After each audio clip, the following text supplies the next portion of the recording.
Como todos los años, miles de peregrinos con el cansancio a cuestas tuvieron que esperar varias horas para abordar un bus de modo a regresar a Asunción.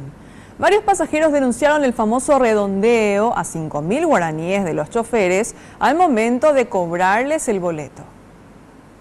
El popular redondeo una vez más se hizo presente y los miles de fieles tuvieron que pagar la suma indicada por el chofer si querían volver hasta sus hogares. La falta de control por parte de la Dinatram para el operativo retorno es algo que debería mejorar para los próximos años a criterio de los pasajeros. Otro hecho ya muy común son las malas condiciones de las unidades de transporte público y las personas que viajan apretadas como sardinas o lo que es peor, en la estribera de los buses. De la ciudad de Guanamare. ¿Hace cuántas horas está esperando el colectivo acá? Y como una hora por ahí. Una hora. Sí. ¿Viene tu colectivo o viene repleto? Y viene repleto, todo repleto. Nosotros queremos sentarnos también, por eso nomás. Claro, no quieren irse parados. No, porque lejos ya de Guanamare, de acá de Cacupe.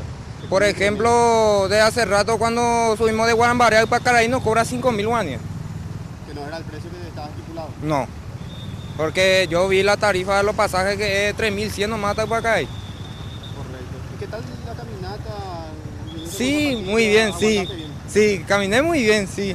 Paso muy bien con mi novia. Y más o menos hasta donde está la cruz, ahí agarro y vamos a ver quién me lleva. La mayoría se va hasta Oviedo, generalmente, está lleno. Ese es el problema que hay. Voy a San Antonio. A San Antonio. Sí. Está buscando tratar de... Estoy buscando, me estoy rebuscando. Voy a ver si hasta dónde consigo. ¿Para dónde va, señora? Villa Ayes. Para Villa Ayes. Está Villa Ayes. buscando colectivo. Estamos buscando ¿A qué hora llegó, señora Cacupe? las 5.